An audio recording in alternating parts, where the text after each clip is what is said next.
Y si no perdonó al mundo antiguo, sino que guardó a Noé, pregonero de justicia, con otras 7 personas, trayendo el diluvio sobre el mundo de los impíos. Ahora, lea este versículo. Este versículo a veces parece que no existiera en la Biblia. No, usted escucha a cristianos hablar así, no, es que Dios es tan amoroso que no, Dios, ¿cómo va a juzgar a los hombres? ¿Usted no ha leído la Biblia? ¿Usted no ha leído Génesis? Dios, y así dice en la Biblia, Dios destruyó y arrasó con una generación completa de seres humanos por su pecado. No es una fábula, no es mitología, no es tradición, no, es una historia verídica. Dios, al ver la violencia, la maldad, el robo, la lujuria y la fornicación de una generación, decidió acabar con toda. No quedó sino solo una familia. Ahora, ¿cómo sabemos nosotros que el diluvio, la palabra en el griego que usa Pedro aquí es cataclysmos? El diluvio fue un cataclismo a nivel mundial. Y nosotros, ¿cómo sabemos que lo que dice la Biblia es verdad? No solo lo dice la Biblia. Todas, y escúcheme bien esto, todas las grandes civilizaciones antiguas en su historia narran el relato de un diluvio universal.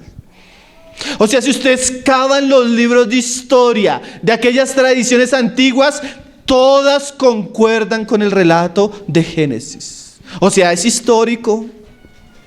El hermano que es un científico investigador, H.S. Bellamy, él recoge más de 500 documentos históricos de tradiciones antiguas donde se habla del diluvio. Tenemos documentos anteriores a la Biblia, del más o menos 2600 antes de Cristo, casi 1000 años antes de que escribiera Moisés, en una epopeya babilónica de Gilgamesh, donde él narra el diluvio. Además de los documentos históricos de los sumerios, además de los documentos históricos de Babilonia y de la mitología griega, tenemos también gran cantidad de evidencia geológica y arqueológica. O sea, los geólogos llegan a veces a las cumbres de ciertas montañas y encuentran gran cantidad de fósiles de animales marinos. Y de una forma, una cantidad de cuerpos de hombres y de animales revueltos, que su muerte evidencia que fue fruto de una gran catástrofe. No es un chiste, hermano, es historia. Y hay evidencia. No es como la evolución que a usted le dicen que sucedió y que existen miles de eslabones perdidos. No, nosotros tenemos fósiles, nosotros tenemos evidencia arqueológica para decir, mire, sí sucedió. Además de evidencia histórica. ¿Qué quiere decir eso, hermano? Que son hechos reales que han sucedido y que nosotros debemos tratarlos como hechos reales. Ahora póngase a pensar, una generación completa, hermano. Yo ahora tengo que ir seguido al centro. Y yo desde que voy en la buseta, desde que me bajo, desde que camino, cuando estoy en esto y cuando salgo, yo veo un ambiente tan corrupto, hermano. Solo drogas, solo ladrones, solo trago, solo vicio, solo inmoralidad, solo homosexualidad, prostitución. ¿Y usted cree que Dios, siendo santo, va a tolerar eso para siempre, hermano? No, hermano. Dios acabó una generación por cosas que uno puede pensar que eran inferiores a las que estamos viendo hoy en día. Tenemos naciones como la nuestra que están apoyando el matrimonio homosexual.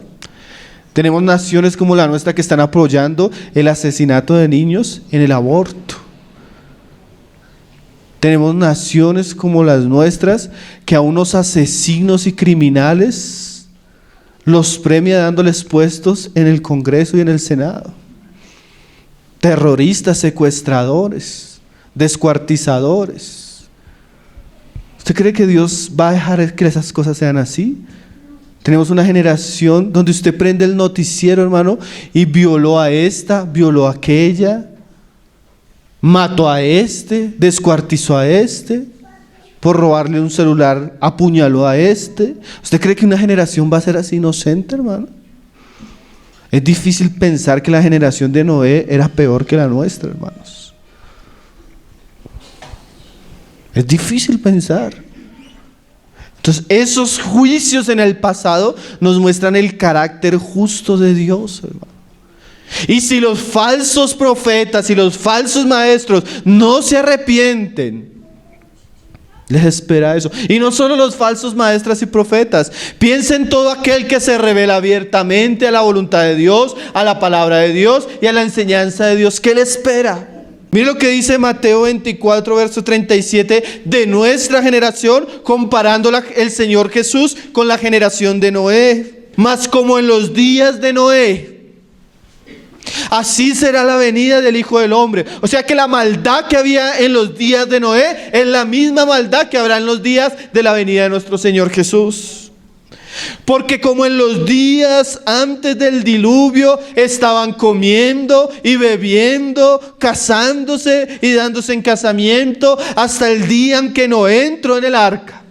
O sea, ellos estaban en sus pecados, sus maldades, comiendo, bebiendo, casándose, dándose en casamiento, en fiestas, en glotonería, en diversión, en placeres. ¿Se acuerda que ayer hablábamos de eso? El mundo está en eso y no está sufriendo muchas veces, está alegre, disfrutando y revolcándose en el pecado, pero contentos. Ay, hermano, así estaba la generación de Noé. Y Noé por 120 años, arrepiéntanse, arrepiéntanse, viene un juicio, arrepiéntanse. Y no quisieron escuchar. Asimismo, dice ahí, y no entendieron. Pero esa ignorancia no va a ser para siempre, hermanos. La ignorancia de los impíos no va a ser para siempre. Va a haber un momento que ellos van a entender. El problema es que va a ser muy tarde. Y no entendieron hasta que vino el diluvio. Y resalte esa palabra tan fuerte, hermano. Y se los llevó a todos. No fue uno, no fueron dos, como dice el cántico. No fueron tres. Una generación completa. Imagínense cuántas personas vivían en esa época. A veces nosotros le mostramos la historia a nuestros hijos de Noé y no les contamos la historia. Este es el arca, este es Noé, esta es la familia, estos son los animales, este es el agua. Hermano, le falta la parte más importante. Los millones que se ahogaron por el juicio de Dios porque se rebelaron contra Dios. Esa es la parte de la historia que su hijo debe conocer para que él no viva como aquellos que se rebelaron. Esa es la parte de sus hijos que ellos deben entender para que sepan que Dios es justo, que Dios es santo, que Dios también se aira. ¿Sí? Porque a veces nosotros mostramos la historia de Noé toda bonita, ¿cierto? Imagínense los millones y millones de personas en ese día muriendo bajo la ira de Dios. Fue un día terrible, hermano. ¿Sí? ¿Usted ha visto cómo llora una ciudad? Por ejemplo, yo vi una película en Estados Unidos donde un equipo de fútbol iba en avión a un juego, un equipo de una universidad, y el avión cayó y se mataron todos. Y la ciudad hizo velo como por un año por los 45 jugadores que murieron. Hermano, esta vez no murieron 40. No murieron 50, no murió una ciudad, no murió dos ciudades, murió toda una generación bajo la ira de Dios. Y si Dios no perdonó a esa generación por sus pecados, por su necedad, ¿usted cree que nuestra generación va a ser inocente cuando se rebelen contra el Evangelio? ¿O cuando nuestra generación con los falsos maestros tuerzan y perviertan el Evangelio, hermano?